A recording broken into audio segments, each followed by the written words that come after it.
Best varicose veins చికిత్సనే పొందండి. నొప్పి లేని చికిత్స కోసం సంప్రదించండి ఎబిస్ హాస్పిటల్. రోజు సాయంకాలం అవగానే రాత్రి వంట ఏంటి అని ఒక ప్రశ్న వస్తుంది. పక్కింటి వాళ్ళు కూడా అడుగుతుంటారు, వాళ్ళు ఏం చేస్తున్నారు అని. ఇంట్లో వాళ్ళు అడుగుతారు. నేను ఎవర్ గ్రీన్ ఒకే ఆన్సర్ ఉంటుంది, పుల్కాలు. దాంట్లోకి కూర చేయి, పప్పు చేయి, అవేవి చేయలేకపోతే పచ్చడి చేయి. అది కూడా కాకపోతే ఫ్రిడ్జ్లో ఉంటుంది మనకి ఏమిటంటే బెల్లపాకం, చెరుకు పానకం అంటారు.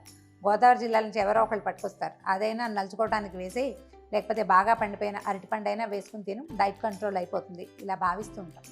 ఏంటంటే మనం గోధుమ ఎక్కువగా వాడడం ఇదివరకటి కాలంలో ఉండేది కాదు. మన రాష్ట్రాల్లో తక్కువ. ఇటీవల కాలం ఒక 25-30 ఏళ్ళుగా చపాతీలు బాగా మన జీవితాల్లోకి చొచ్చుకొచ్చేసినాయి. ఇప్పుడైతే ఇంచుమించు అందరిళ్లలోనూ గోధుమ పిండి 5-6 కిలోలు కనీసం నెలకి వాడుకునే రోజులో ఉన్నాం మనం. చపాతీలు అంటే నూనె వేయాలి, అందులో కొంచెం లోపల మడతలు వేయాలి, వాటిలలో నూనె నెయ్యో రాయాలి. పుల్కాకి ఏమీ లేదు, సుఖా రోటీ అంటారు కరెక్ట్గా, అంటే ఎండు రొట్టె అన్నమాట. ఈ ఎండు రొట్టెలు పీకుని తినడం కష్టం అని విసుగ్గా ఉంటుంది. సరిగ్గా చేస్తే పీకుని తినక్కర్లా, మెత్తగా ఉంటాయి పుల్కాలు. సరిగ్గా చేయటం రావాలి. 2 bites ఒక పుల్కాని ఇలా చింపితే 2 ముక్కల్లో నోట్లోకి వెళ్ళిపోతుంది. అంత మెత్తగా చేసుకోవాలంటే ఎలా చేయాలి? ఇది ఈజీ మెథడే. జస్ట్ మనం చేసే విధానాల్లో ఒక చిన్న చిన్న మార్పులు తప్పిస్తే ఇంకేం చేయక్కర్లా. దీంట్లో ఏ ఎడిషను లేదు, ఉప్పు కూడా వేయం. ఒట్టిగా గోధుమ పిండి కలుపుకోవటం, పిండి పిసకటం అంటారు మాకు హైదరాబాద్లో అయితే. అదే పద్ధతి. గోధుమ పిండి కలపటము, దాన్ని బాగా మర్దన చేయటము, తర్వాత చపాతీ ఈ పుల్కాలు ఒత్తుకోవటము, కాల్చేసుకోవటం. అయితే పొయ్యి మీద వేసి నిప్పుల మీద కాల్చిన పుల్కా రుచి అమోఘంగా ఉంటుంది. ఈ మనం పంజాబ్ ఆ వైపు చూస్తాము, వాళ్ళు అట్లా పొయ్యిలో వేసి తీస్తూ ఉంటారు. ఎంత బాగుంటుందో చూడ్డానికి. అయితే మనకు అంత అవకాశం లేదు కదా, స్టవ్ మీద డైరెక్ట్గా వేసేసుకుందాం. పిండి కొంచెం సాఫ్ట్గా కలుపుకోండి, చాలా కొంచెం సాఫ్ట్గా. మన రోజువారీ చపాతీ పిండిలాగా కాకుండా కొంచెం మెత్తగా కలుపుకోవాలి. హాట్ వాటర్ పోయొచ్చు, కోల్డ్ వాటర్ పోయొచ్చు. ఇది శీతాకాలం కాబట్టి వాళ్ళు మామూలు నీళ్ళు పోసుకోవచ్చు. హాట్ వాటర్ పోస్తే ఏంటంటే గోధుమ కొంచెం ఉడికినట్టు అవుతుంది. మనం ఎప్పుడు హాట్ వాటర్ పోసుకోవాలంటే జొన్నపిండి కలుపుతామనుకోండి, ఒకవేళ సుఖా రొట్టెలో కూడా జొన్నపిండి కలుపుకోవచ్చు. సగం గోధుమ సగం జొన్న గనక కలిపితే అందులో కొంచెం హాట్ వాటర్ పోసి కలుపుకుంటే జొన్నపిండి కొంచెం సపల్గా బాగా అవుతుందన్నమాట. ఈ మామూలు గోధుమ పిండికి ఏం అక్కర్లా. గోధుమ కల్లా ఏంటంటే సరిపడా నీళ్లు, దాని మర్దన, తర్వాత ఒక చుక్క నూనె, అంతే. నెయ్యి వేసుకోవచ్చు లేదా నూనె వేసుకోవచ్చు. ఒకటే డ్రాప్, జస్ట్ ఇది ఈ పిండి మన చేతికి అంటకుండా, అంతే. ఒక 5 నిమిషాల పాటు మర్దన చేస్తే బాగా చక్కగా వచ్చేస్తుంది. నేను ఎంతో నూనె వేయను, చాలా కొంచెమే, ఒక డ్రాప్. ఈ చెయ్యి అంటుకోకుండా అన్నమాట. అంటే ఇది వచ్చేయాలి మనకి. ఈ పిండి కూడా మనం కొనుక్కుంటామా, పట్టించుకుంటామా, ఎక్కడి నుంచి అయినా తెస్తామా, ఆశీర్వాద్ పిండి అయితే బాగా వస్తుంది, ఇలాంటి బోల్డ్ అనే అభిప్రాయాలు ఉంటాయండి. ఎవరి అలవాటుని బట్టి వాళ్ళు చేయొచ్చు. నా మటుకు నాకు గోధుమలు పట్టించిన పిండే చాలా బాగుందని అనిపిస్తుంది. దీన్ని మన శక్తి అనుసారం మర్దన చేయటం, తర్వాత ఒత్తేసుకోవటమే.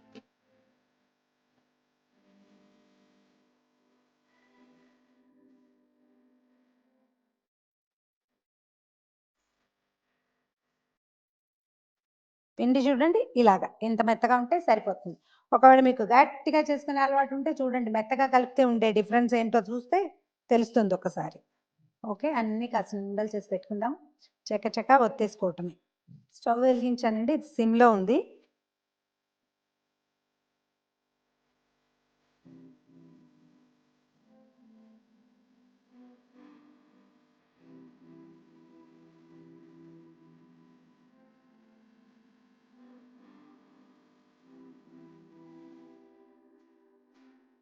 పుల్కాని అది ఇట్లా పొంగి వచ్చేదాకా ముట్టుకోకూడదు, అప్పుడు కరెక్ట్గా వస్తుంది అనమాట. ఆ వైపు డ్రైగా అయిపోతే వచ్చేస్తుంది. ఇప్పుడు మళ్ళీ ఇక్కడ బబ్లింగ్ వచ్చాక తిరగేసేసుకోవాలి. ఇది కొంచెం జస్ట్ అలవాటైతే ఆటోమేటిక్గా వచ్చేస్తుంది. మొదట్లో ఇవి కొంచెం ఇండియా మ్యాప్లు వస్తాయి, ఏం పర్వాలేదు. ప్రతి వాళ్ళకి పర్ఫెక్ట్గా రవ్వండి. దీన్ని రౌండ్గా రావటం కోసం కట్ చేయటం లాంటివి చేయబోకండి. ఏదైనా ప్లేట్ పెట్టి కట్ చేయటము అలా చేయొద్దు. క్రమంగా మనకే ఇది చాత వస్తుంది. మనం అలా కట్ చేసి దీన్ని గుండ్రంగా చూపించాలని ప్రయత్నం చేసామనుకోండి, ఇంకా ఎప్పటికీ మనకి పర్ఫెక్షన్ రాదు. అండ్ మోర్ ఓవర్ మేనేజ్ చేయటమే వస్తుంది. మేనేజ్ చేయొద్దు, కరెక్ట్ చేసుకుందాం. మనం మెల్లిగా చేస్తూ ఉంటే అదే వస్తుంది రోజు చేస్తే. ఇదిగో పొంగుతాయి, వీటిని ప్లేట్లోకి తీసేసుకోవటమే. వీటికి ఏంటంటే ఒక క్లాత్, చిన్న తెల్లటి క్లాత్ ఏదైనా అటు పెట్టుకోండి, నాప్కిన్ లాంటిది, దాని మీద వేసుకుంటే ఎక్కువసేపు డ్రైగా అయిపోకుండా ఉంటాయి. అండ్ కాస్త చిన్నపిల్లలుండి కాస్త పళ్ళు లేని పెద్దవాళ్ళు ఉంటే కనుక కొద్దిగా నెయ్యి రాసి పెడితే పుల్కాలు బాక్సుల్లో కూడా బాగుంటాయి, మెత్తగా ఉంటాయి. పిల్లలకైతే కాస్త నెయ్యి వేసి ఇచ్చేసేయచ్చు.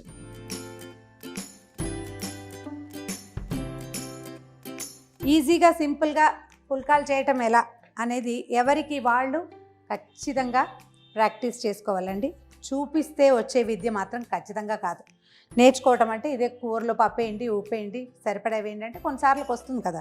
ఇవి కూడా ఏంటంటే ఒత్తాలి మనంతట మనం. నాకు చపాతీ చేయటం రాదు అని చెప్పటం కాదు, చేస్తే అదే వస్తుంది. నేను ప్రతిసారి అదే చెప్తాను.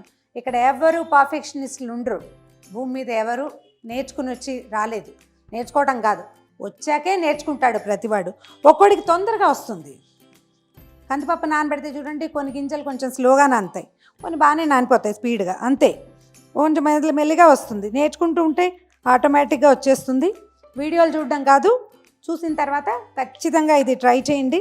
ఒక్క 10 రోజులు ట్రై చేస్తే మీరు డైటింగ్లో కనుక ఉంటే సొంతంగా ఒక 2-3 పుల్కాలు చేసుకుని తినండి. ఇది అబ్బాయిలకు కూడా చెప్తున్నానండి, మగవాళ్ళు కూడా నేర్చుకోవచ్చు. మా ఆయనకి వంట అంతా వచ్చు, చపాతీలు చేయడం రాదు అంటారు. అబ్బాయి అలాంటిదేం లేదు, నేర్చేసుకోవచ్చు. మేము కూడా చిన్నప్పుడు నేర్చుకోలేదండి, తర్వాతే.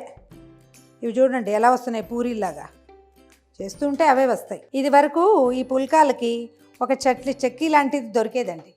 అది ఎట్లా ఉండేది, ఇలా రౌండ్గా ఉండి దీని మీద పొయ్యి మీద పెట్టడం, ఇట్లా ఎగరేసేవాళ్ళు అనమాట. ఇప్పుడు బ్రెడ్ కాల్చేది వస్తుంది చూడండి, పుల్కా చెక్కి, అదొక పెద్ద విశేషం. దీని మీద పెట్టడం, ఇట్లా ఎగరేయటం, అది మళ్ళీ వెనక్కి తిరిగి పడాలన్నమాట. అబ్బో గొప్ప ఆర్టిస్ట్రీగా ఉండి చాలా సరదాగా ఉండేది. క్రమంగా ఇంత గోల ఎందుకు, ఎగరేసి సర్కస్ చేయటం ఈజీగా కనపడుతుంది కదా. ఇంకా ఇది ఇక్కడ మనకి స్టూడియోలో కుదరక నేను ఇది వాడాను, కానీ దీనికంటే నాకు మామూలు పటకారుతో చేయటమే ఈజీగా ఉంటుంది. ఇక్కడ పటకారు కుదరలేదు. మీరు దేంతో చేసినా సరే ప్రధానంగా ఏంటంటే రొట్టెని బలంగా ఒత్తకూడదు, పిండి గట్టిగా కలుపుకోకూడదు. ఈ రెండు మానేస్తే చక్కగా కుదురుతాయి. ట్రై చేసి చూడండి. ఇలాంటి మరిన్ని పాత కొత్త రెసిపీల కోసం అంటే సమ్ ఫైనరీ కోసం మనం ఆల్రెడీ చేస్తున్న వాటిల్లో ఏదైనా చిన్నవి తేడాలు ఉంటే అవి సర్దుకోవడానికి మేము ఏ రకంగా అయినా సహాయపడితే తప్పకుండా మా సహాయాన్ని తీసుకోండి.